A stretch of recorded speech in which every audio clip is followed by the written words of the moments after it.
Tu crois que tu vois la réalité. Mais en ce moment même, ton cerveau est en train de la modifier. Avant que tu t'en rendes compte, il coupe, il réécrit, il invente. Et le pire, c'est qu'il le fait pour toi. Tout ce que tu vois, tout ce que tu ressens, tout ce dont tu te souviens, c'est déjà un montage, pas un enregistrement brut.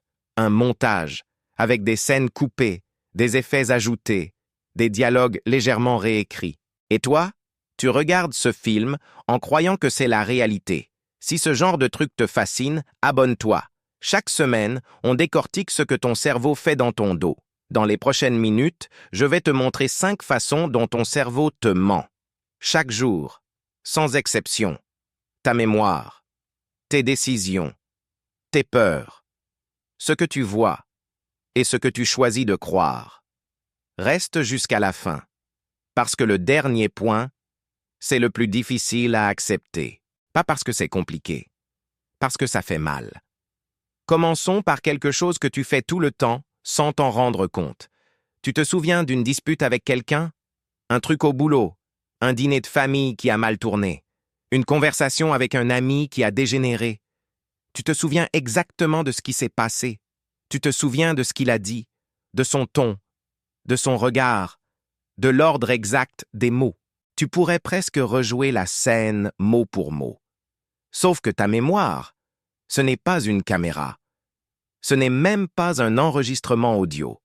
C'est un montage réalisé par quelqu'un qui veut que tu aies l'air d'avoir raison.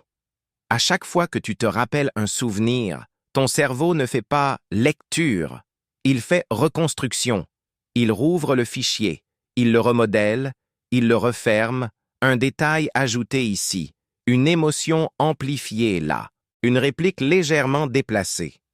Et le souvenir que tu récupères n'est jamais exactement le même que celui que tu as vécu.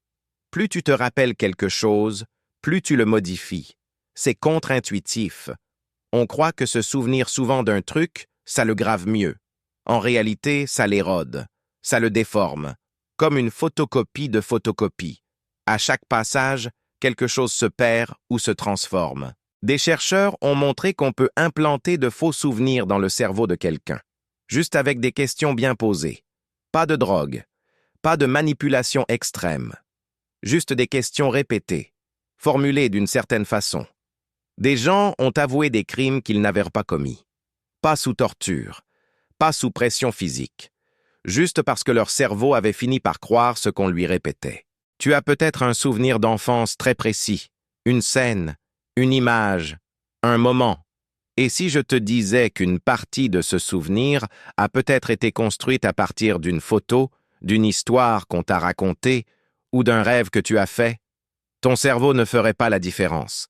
Ta mémoire te raconte une histoire, mais c'est ton cerveau qui l'écrit, et il réécrit en permanence.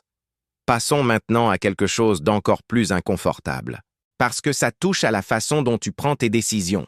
Ce matin, tu t'es levé et tu as choisi quoi manger, ou tu as décidé de répondre ou pas à ce message qui attendait depuis hier, ou tu as cliqué sur cette vidéo plutôt qu'une autre. Tu crois que tu as réfléchi, que tu as pesé le pour et le contre, que quelque part dans ton cerveau, il y a un toi rationnel qui analyse, compare et choisit. Mais des études en neurosciences montrent quelque chose de troublant. Ton cerveau prend la décision plusieurs secondes avant que tu en sois conscient. Pas une fraction de seconde, plusieurs secondes. Ce que tu appelles réfléchir, c'est souvent juste ton cerveau qui t'explique ce qu'il a déjà décidé. Il y a une expérience connue où on scanne le cerveau de personnes pendant qu'elles prennent une décision simple. Les chercheurs pouvaient prédire le choix de la personne jusqu'à 10 secondes avant qu'elle en soit consciente. 10 secondes, pendant lesquelles la personne croyait encore être en train de réfléchir. Tu n'as pas choisi le croissant parce que tu as analysé les options. Tu l'as choisi parce que ton cerveau a flairé quelque chose de familier, de sécurisant, de rapide, et ensuite, il t'a fourni une explication logique, pour que tu te sentes intelligent, pour que tu te sentes libre. On appelle ça la rationalisation post-hoc. En gros, le verdict arrive avant le procès, et toi, tu joues le rôle du juge, en croyant que tu décides alors que tu ne fais que signer. Ce n'est pas une insulte, c'est juste comme ça que le cerveau économise de l'énergie, Prendre des milliers de micro-décisions par jour en mode conscient serait épuisant. Alors, il délègue, il automatise, il décide en avance, et il te laisse croire que c'était toi. Si tu te reconnais dans un de ces exemples, laisse un commentaire.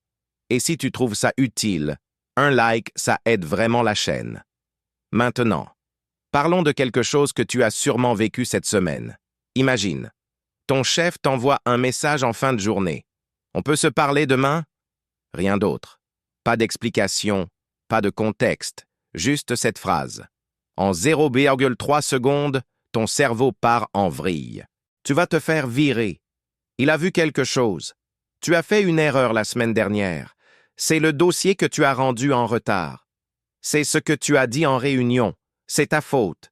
Tu passes la soirée à rejouer toutes tes actions des 2 dernières semaines. Tu analyses chaque email que tu as envoyé, chaque phrase, chaque ton. Tu dors mal. Tu te réveilles à 3 heures du matin avec un scénario catastrophe nouveau. Tu prépares mentalement ta défense. Tu répètes ce que tu vas dire. Et le lendemain, ton chef voulait juste valider les congés de juillet. Ton cerveau n'a pas paniqué par malveillance. Il a fait ce pourquoi il a été conçu depuis 200 000 ans. Anticiper le pire pour ne pas le rater.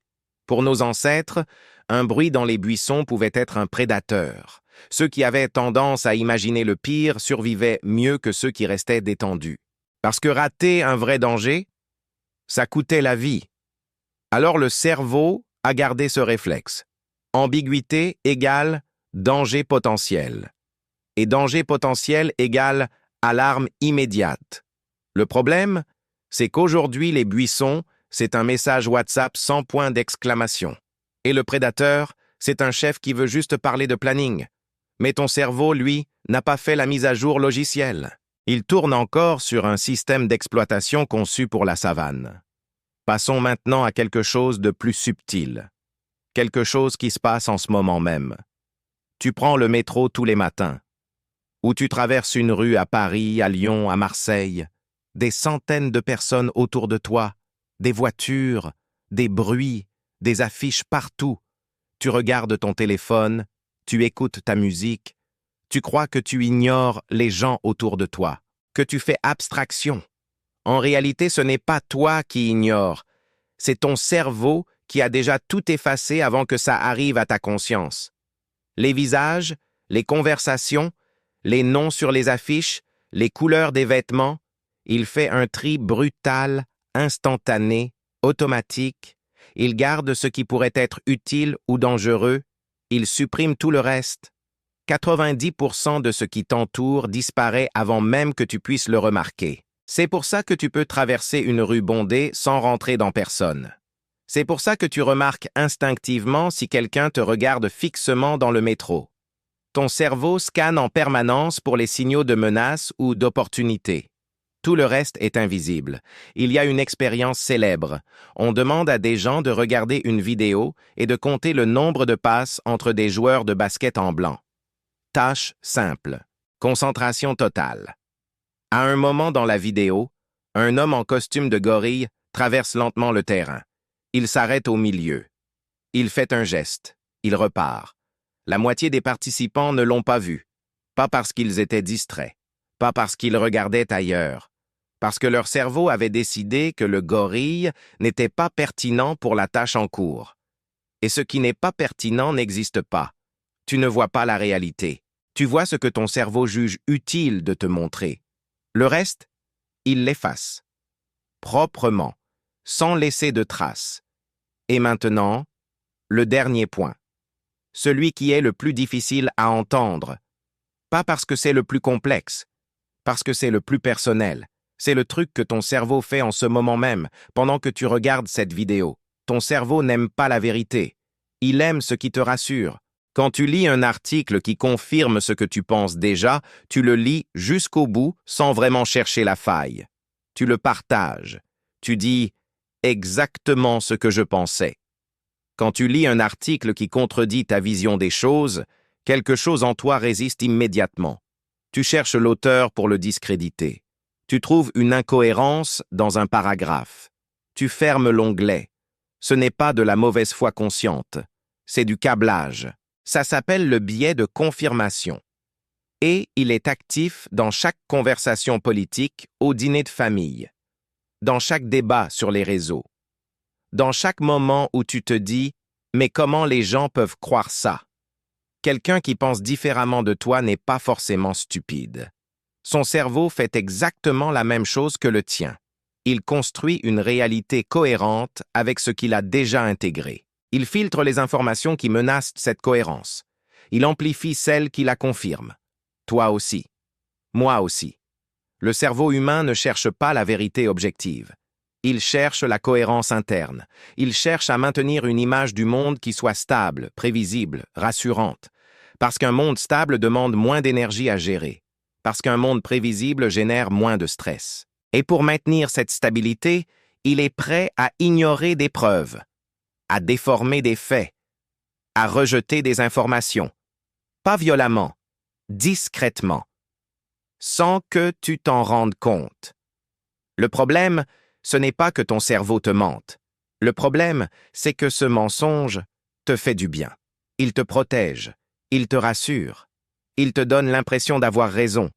Et avoir raison, c'est une des sensations les plus agréables que ton cerveau puisse produire. Ton cerveau ne ment pas par malice.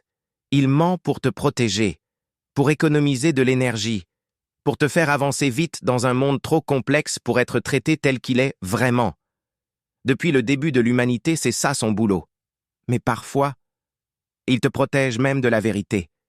Et maintenant que tu sais tout ça, est-ce que tu peux vraiment faire confiance à ce que tu ressens en ce moment? Est-ce que ce que tu le crois parce que c'est vrai? Ou parce que ton cerveau a décidé que c'était plus confortable? Je ne te donne pas la réponse. Parce que la réponse, c'est toi qui dois la trouver.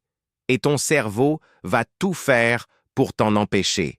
Si cette vidéo t'a fait réfléchir, laisse un commentaire avec le mensonge qui t'a le plus frappé. Et si t'as aimé, un like, ça prend 2 secondes et ça m'aide vraiment à continuer. Et jette un œil à la vidéo qui s'affiche là. Je pense que t'aimeras.